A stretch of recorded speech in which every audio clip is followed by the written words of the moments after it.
A primeira grande rainha da Europa, a patrocinadora de Cristóvão Colombo e a responsável pelo encerramento da guerra mais longa da história. Preparem-se para muitas emoções no vídeo de hoje, porque vamos conhecer uma das personagens mais importantes da Espanha e a patrona do nosso canal, Isabel de Castela, a rainha católica.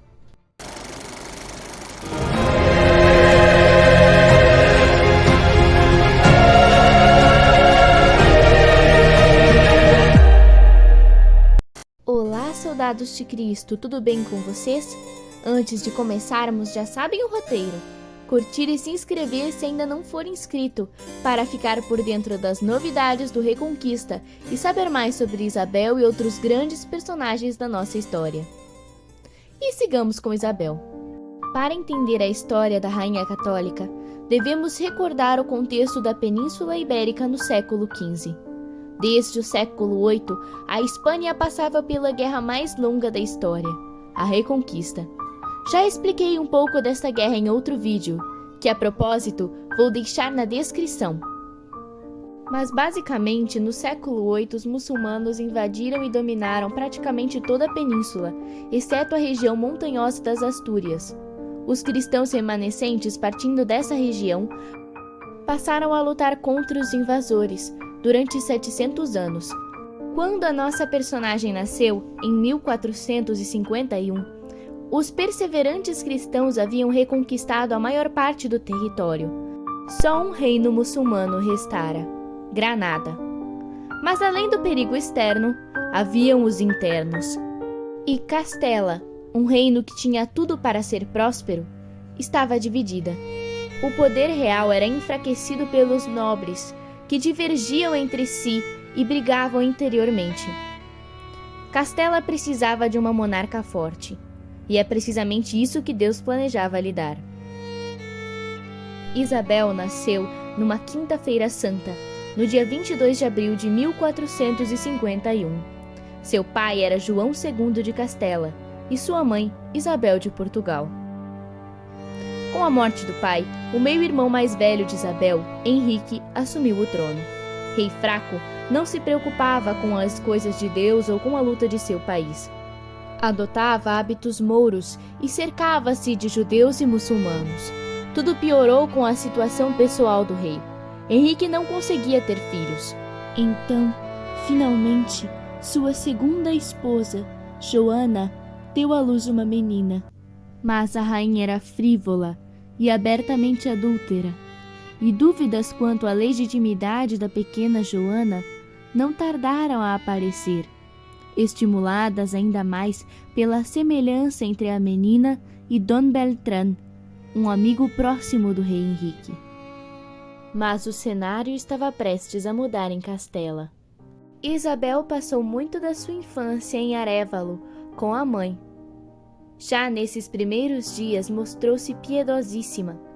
Tinha uma enorme devoção à Mãe de Deus. Frequentava a missa diariamente, o que não era comum na época, e lia as vidas dos santos. Meditava o terço e rezava o breviário todos os dias.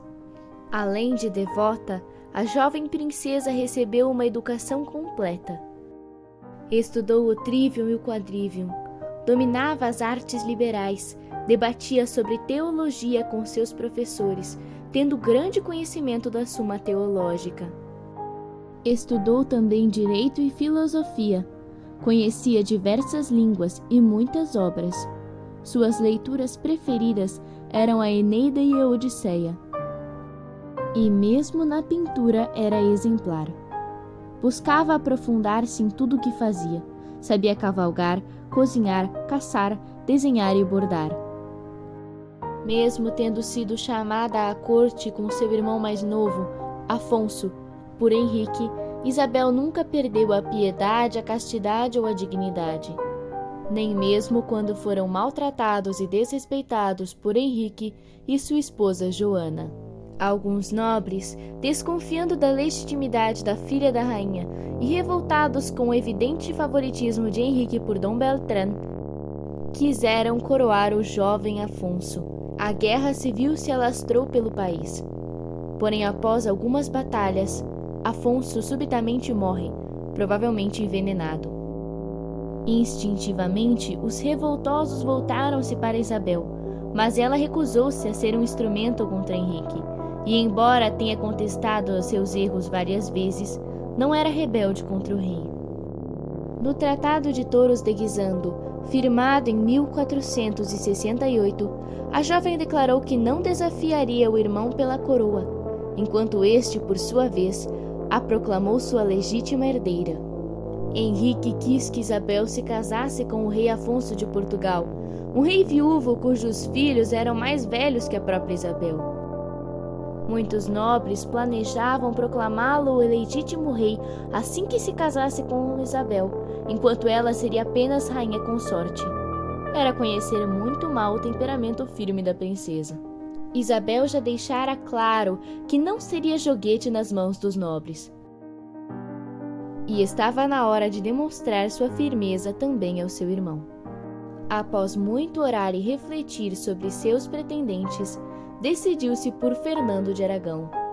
De idade muito próxima de Isabel, o jovem príncipe já possuía terras como a Sardenha e a Sicília, além de ser o herdeiro do trono de Aragão. Henrique queria Isabel longe de Castela, com um marido fraco, para que pudesse quebrar os acordos de Guisando e colocar sua filha no trono. Logo, o compromisso com o jovem e firme Fernando, cujo reino era vizinho de Castela e que tinha muita experiência militar, não agradou nem um pouco. Como primos em segundo grau, Isabel e Fernando precisavam de uma bula papal para casarem-se. Mas o Papa, apesar de apoiá-los, não queria desafiar o rei. Então, lhes concedeu uma bula não assinada e autorização verbal. Isabel e Fernando passaram por muitos perigos e intrigas. Conseguiram atravessar todos eles, e as dificuldades acabaram por fortalecê-los e uni-los. Na verdade, poucos casais em toda a história foram tão firmes e tão fortes quanto Isabel e Fernando. A saúde do rei impotente nunca fora boa, e Henrique faleceu muito cedo. Sem perder tempo, Isabel se proclamou rainha de Castela, com uma firmeza que chegaria a assustar o próprio Fernando. Ela portou a espada da justiça, coisa nunca antes feita por uma rainha. De fato, pelos próximos anos, a rainha católica puniria com tal severidade os crimes em seu reino, que o nível deles cairia espantosamente. Mas as dificuldades estavam longe de terminar para Isabel e Fernando, pois o rei de Portugal, agora esposo de Joana Beltraneja, lutaria pelas reivindicações de sua esposa ao trono castelhano. Portugal estava atacando Castela. Mas a história desta guerra e os próximos capítulos do reinado de Isabel nós só conheceremos no próximo episódio. E aí, gostou da história de Isabel? Se sim, não deixe de se inscrever e curtir. A propósito, sabia que estamos no Instagram? Siga-nos por lá, muitas novidades exclusivas. Se aproveitou o vídeo de hoje e quer saber mais sobre a história da Reconquista e da Espanha, vou deixar alguns links de vídeos especiais para você aqui na descrição. Espero que tenha se interessado pela história de hoje e aguardo você no próximo vídeo.